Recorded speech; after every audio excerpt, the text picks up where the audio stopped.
You want to avoid foods that are high in arginine while experiencing symptoms of herpes or having an active outbreak. And here's why. If you test positive for herpes, you are not alone. Here we learn, here we heal, and here we overcome. You are more than herpes. Welcome. Hey cousins, welcome back to my channel. My name is Coach Shayna Singleton, also known as the Herpes Goddess, and I help women stop their outbreaks and break free from shame. Welcome to your channel where everything is mental health and wellness after a positive diagnosis. Every Monday, I post a new tip.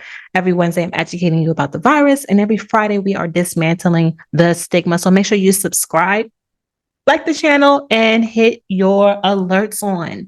Today, we're going to talk about 10 foods you should avoid eating during symptoms, experiencing herpes symptoms, or having an active herpes outbreaks. And all those foods include high amounts of the amino acid called arginine.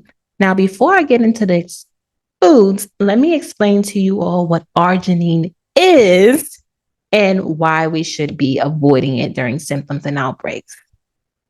So arginine is an amino acid that is essential for various functions of the body, including the synthesis of proteins, wound healing, and immune system regulations. However, when it comes to herpes, arginine can have an impact on the frequency and severity of outbreaks. Herpes viruses, including both HSV type 1 and HSV type 2, require arginine for its replication and growth process. That is viral shedding. For more information on viral shedding, check out this video here. Arginine promotes viral replication by supporting the production of certain proteins necessary for the herpes virus's survival. Therefore, it is believed that high levels of arginine in the body can potentially trigger or worsen herpes outbreaks.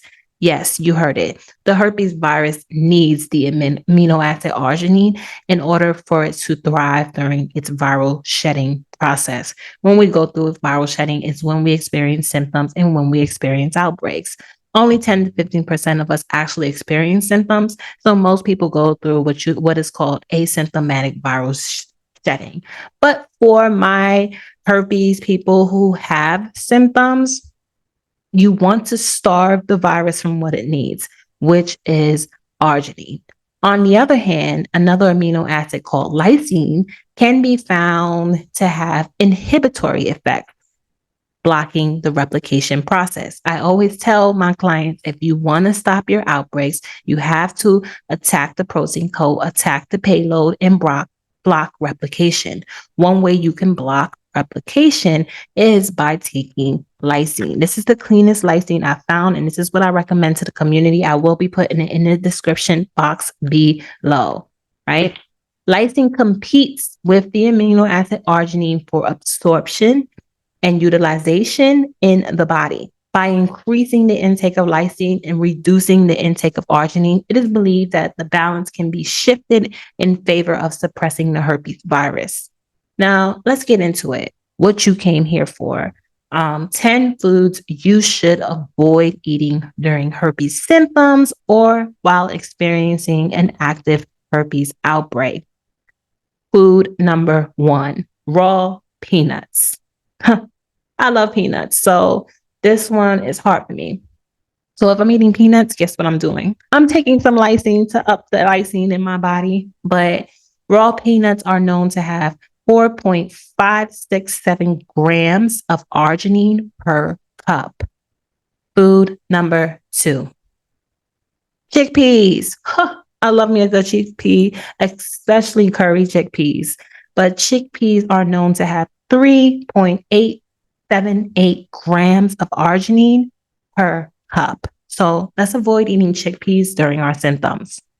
Food number 3, soybeans. Oh, yes, for my vegans, my vegetarians, stay away from the tofu and the soy sauce and anything soybean related or replacements, the soy milk, because it is known to have 5.865 grams of arginine per cup. Yes, this is the highest so far that I've mentioned. And we're going to get even higher on the scale because the fourth food is pumpkin seeds or any seeds from a squash, right? Pumpkin seeds are known to have 6.905 grams of arginine per cup. Yes, it's OD. And I love pumpkin seeds.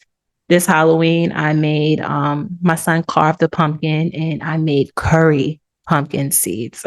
They're delicious, but they're high in arginine. Moving forward, food number 5, watermelon seeds. Watermelon seeds, who the hell eats watermelon seeds? Well, people eat watermelon seeds, so y'all, not everyone spits them out. I'm somebody who eats watermelon seeds. There's a lot of benefits from watermelon seeds, but we're not here to talk about the nutritional value of watermelon seeds. Watermelon seeds contain 5.289 grams of arginine per cup. Food number 6, sesame seeds. We all love our Asian cuisine, but sometimes certain Asian cuisines is heavy on the sesame seeds. And if you like everything bagel seasoning, you might need to put that on pause for a little bit. Sesame seeds contain 4.875 grams of arginine per cup. Number 7, walnuts, dried walnuts. Dry walnuts contain 4.522 grams of arginine per cup. I love walnuts. They pair well with apples, but I got to stay away from them when symptoms appear. Number 8, almonds. Almonds.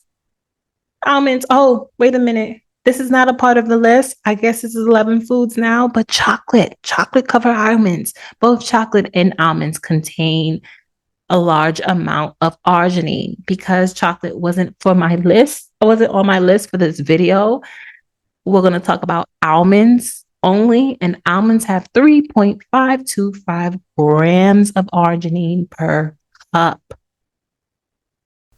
Number 9, pine nuts. Pine nuts can be found in your favorite basil pesto, and pine nuts contain 3.258 grams of arginine per cup. Last but not least, seaweed. Who eats seaweed? Well, I do. And a lot of people who enjoy Asian food partake in seaweed. A lot of your sushi has seaweed, and seaweed is known to have 4.645 grams of arginine per cup. It's important that while experiencing symptoms, while having an active outbreak, that you starve the virus from what it needs to go through its replication process if you don't want the outbreak to last long, or if you're trying to prevent the outbreak from coming altogether when symptoms appear. It is not necessary to avoid all foods high in arginine for the remainder of your life. They won't necessarily trigger on the outbreak without your immune system shutting down or stress communicating with the outbreak. Arginine there for support. Our bodies naturally produce arginine, so arginine is always present. And if that was the case, we would have outbreaks every single day for the rest of our life, right? So when you want to eat high arginine foods, I highly suggest that you up your lysine intake. Here you go, right here, lysine. Make sure you like, subscribe, share. Every Monday, I drop a tip. Every Wednesday, I'm educating you about the virus. And every Friday, we are dismantling the stigma. I just want to say this too. I go to therapy and I've been in therapy for almost 3 years. And there's nothing like having someone who actually gets you on this level. So I just want to say I appreciate you. One thing that I've learned is from my own therapist is not about the actual school that teach you how to be a therapist and show up for people, is the real life experiences. So I just want to tell you thank you, because this is doing so much. And so I even have therapy on Thursday before I came here, like to this group. So I just want to let you know it's certain things that we get, or I'll speak for myself, but that I can get from you that I can't get from someone else that doesn't walk and live in this world. So I just want to say I appreciate you and thank you very much. Thank you.